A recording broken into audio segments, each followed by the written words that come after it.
Romantic ঘটনা রয়েছে। বিসমিল্লাহ।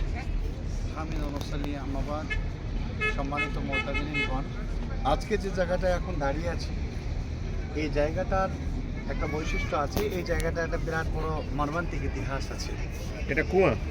এই যে জায়গাটা আছে দাঁড়িয়ে আছে, এটা গোল হয়ে আছে, ভালো করে লক্ষ্য করেন। এটা হলো কুয়া। এটার নাম দুই ধরনের বলে, একটা হলো বীরে আরিশ আর বীরে খতম। খতম বলা হয় অঙ্গঠিকে। রাসূল করিম সাল্লাল্লাহু আলাইহি ওয়াসাল্লাম যে কোনো চিঠিতে কাউকে চিঠি পাঠাতে গেলে যে চিঠি লেখার পরে স্ট্যাম্প মারে, তো সেই স্ট্যাম্পটা ছিল তিনার আংটি।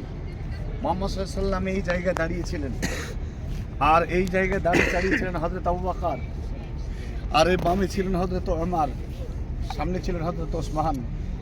রাসূল করিম সাল্লাল্লাহু আলাইহি ওয়াসাল্লাম তিনি এই জায়গা থেকে তিনজন সাহাবীকে জান্নাতের সুসংবাদ শুনিয়েছিলেন। এখানেই জান্নাতের সংবাদ দিয়েছিলেন। হযরত আবু বকরকে জান্নাতি ঘোষণা করা হয়েছিল, হযরত ওসমানকে জান্নাতি ঘোষণা করা হয়েছিল, হযরত ওমর রাদিয়াল্লাহু তাআলাকে জান্নাতি ঘোষণা করা হয়েছিল। আজকে আমরা পৃথিবীতে বেঁচে আছি, কিন্তু এই জায়গা থেকে যারা জান্নাতের ফায়দা লুটে নিয়ে চলে গেলেন, আজকে তিনারা দুনিয়া ছেড়ে চলে গেছেন, তিনাদেরকে জান্নাতি ঘোষণা করেছে। মুহাম্মদ সাল্লাল্লাহু আলাইহি ওয়াসাল্লাম এই জায়গাতে দাঁড়িয়ে বসেছিলেন, আর এই জায়গাতে রাসূলের আংটিটা পড়ে যায়। এই জায়গাতে আংটিটা পড়ে যায়, আর তিনি তুলে নেননি। এই জায়গা ওসমানের কাছে ছিলেন, হযরত ওসমানের কাছে লাস্ট এই আংটিটা ছিল, থেকে পড়ে গেছে। এই আংটিটা পড়ে যায়। রাসূল সাল্লাল্লাহু আলাইহি ওয়াসাল্লাম আর সেই আংটিটাকে সেখান থেকে আর খুঁজে পাননি, বা হাত তুলেননি। আমরা এই জায়গার এত বড় গুরুত্ব, এত ফজিলতপূর্ণ জায়গা, যেখানে জান্নাতের সার্টিফিকেট বা জান্নাতের সুসংবাদ শোনানো হয়েছিল। এটা কি চারটিখানি কথা? জান্নাতি ঘোষণা করা হয়েছিল এই জায়গা থেকে। এই জায়গাটার নাম বীরে আরিশ বা বীরে খতম। জি, এই মসজিদে কুবার, এটা হলো এক ঐতিহাসিক বিরল ইতিহাসের একটি জায়গা। জি, আমরা এই জায়গায় নবীজি দাঁড়িয়েছিলেন, এই জায়গায় বসেছিলেন, এই জায়গায় বসেছিলেন। ডানে ছিলেন আবু বকর, বামে ছিলেন ওমর, সামনে ছিলেন ওসমান। জি, আমরা আল্লাহ আমাদেরকে কত বড় দামি জায়গায় নিয়ে এসেছেন। আমাদের আমলগুলো আল্লাহ, তুমি আমাদেরকে এভাবে জান্নাতি ঘোষণা করলে আমাদেরকে আমাদের জান্নাত দিও।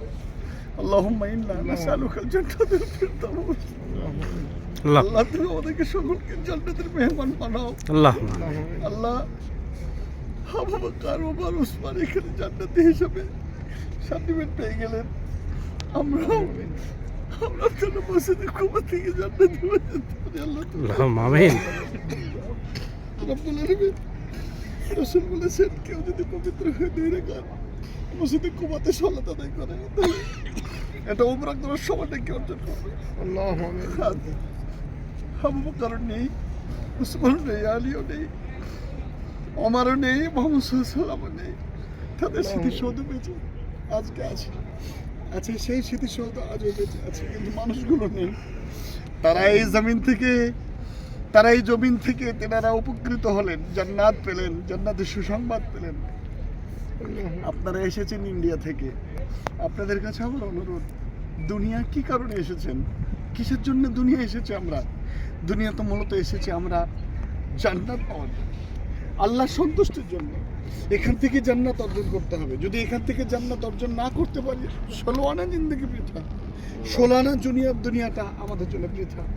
সুতরাং আমরা আল্লাহকে খুশি করব বলে ইনশাআল্লাহ। আজ থেকে জীবনে কোনোদিন আমরা সালাত ত্যাগ করবো না বলে ইনশাআল্লাহ।